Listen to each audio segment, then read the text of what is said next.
We have another example on the board. First, we have to find the inductive susceptance.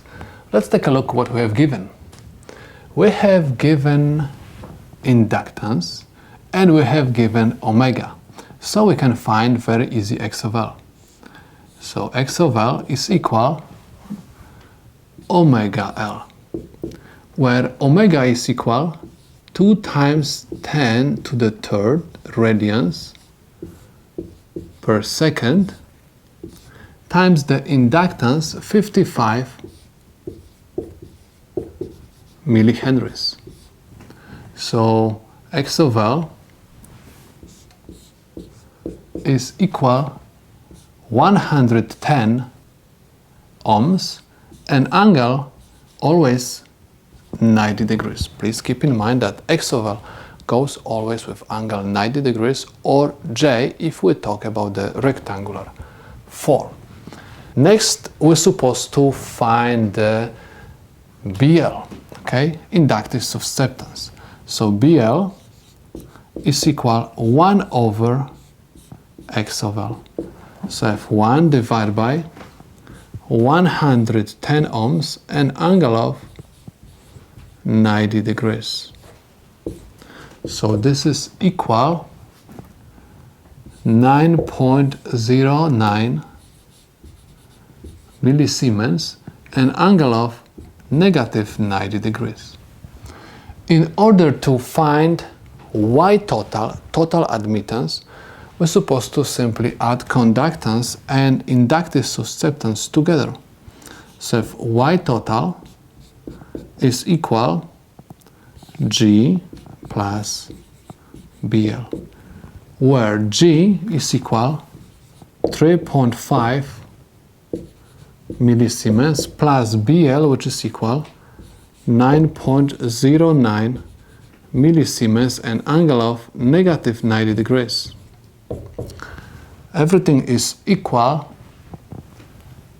9.74 millisiemens and angle of negative 68.94 degrees.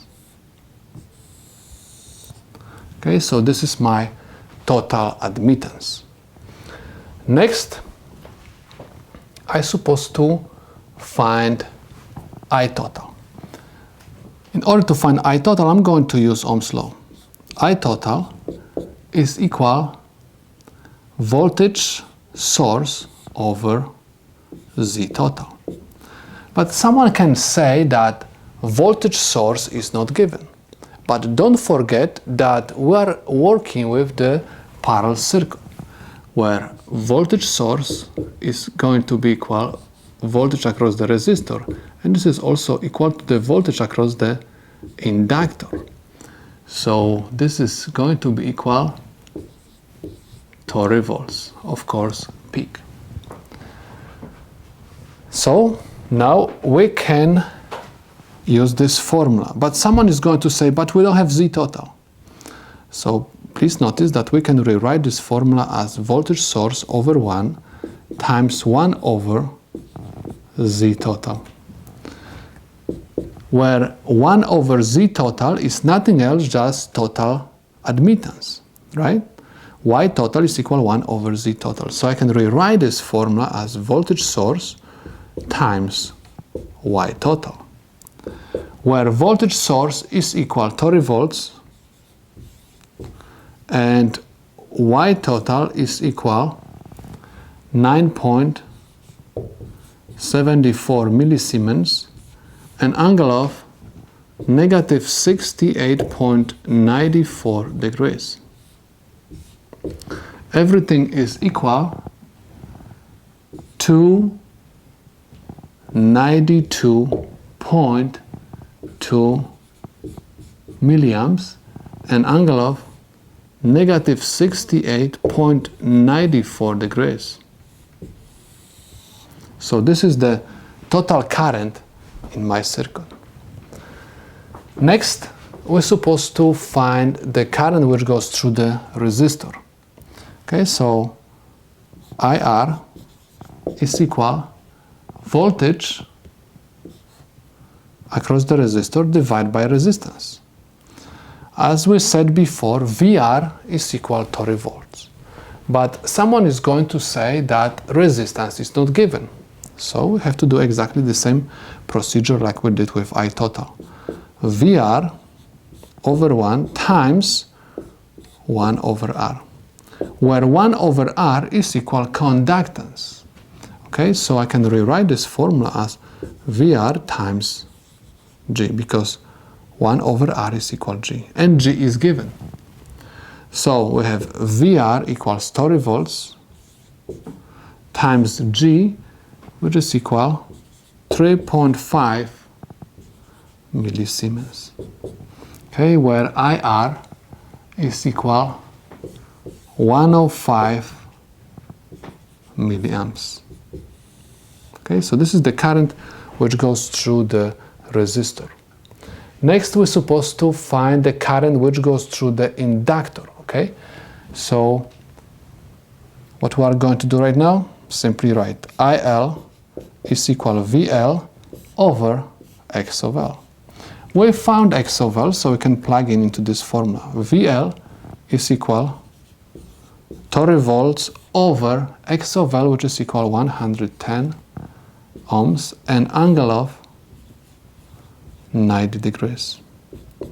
So IL is equal to 72.7 milliamps and angle of negative 90 degrees. So this is the current which will go through the inductor. Next, we have to find the power factor.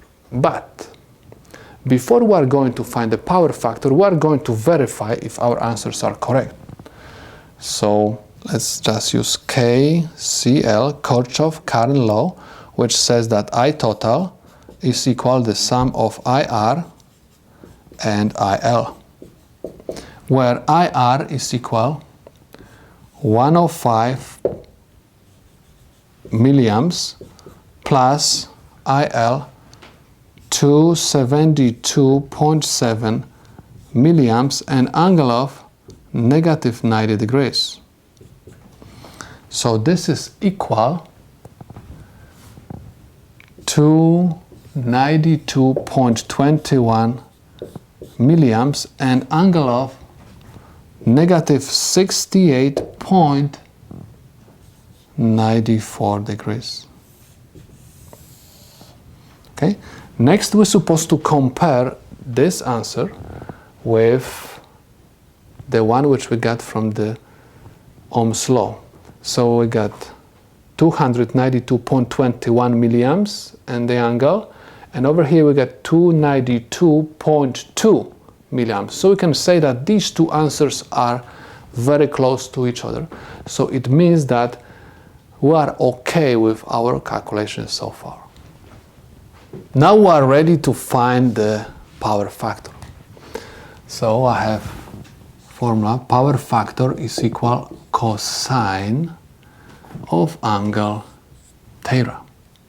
Okay, so I have cosine of the angle which is next to Z total, or angle which is next to Y total. So next to Y total we had angle negative 68.94 degrees.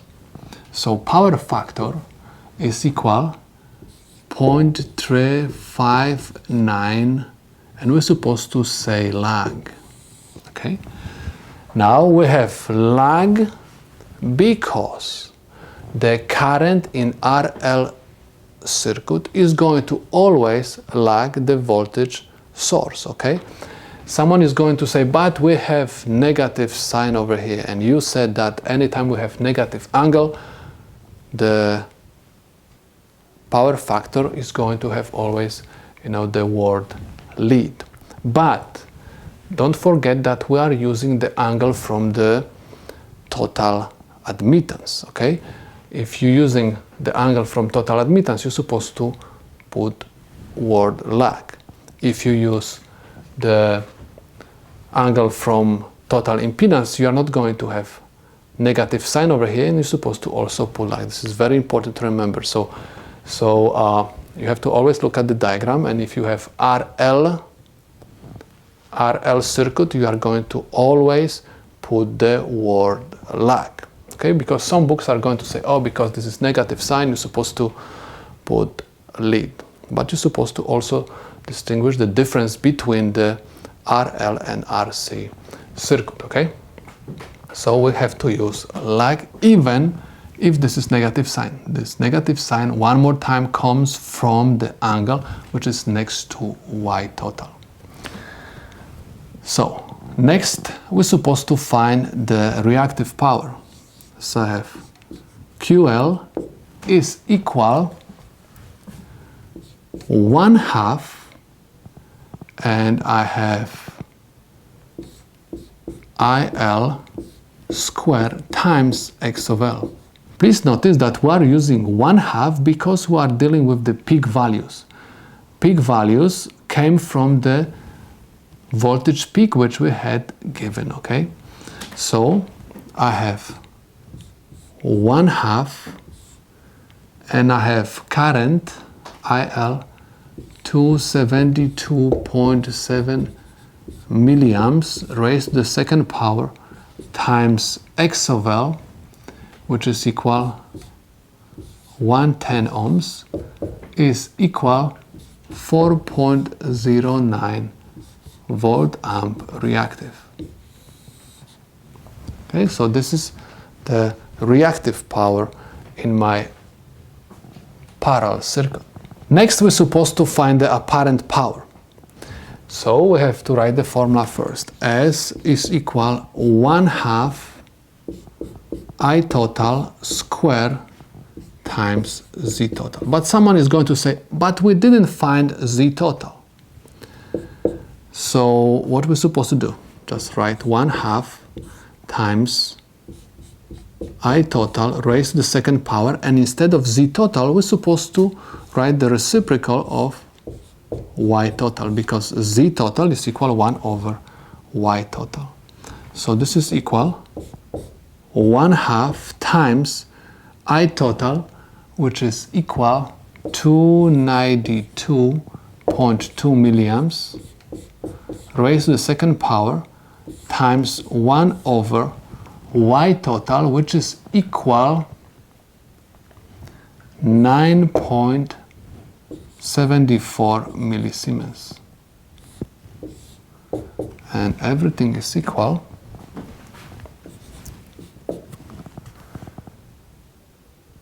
4.38 volt amp. And this is the admittance power in my circuit. Next, we can find very easy the series equivalent circuit.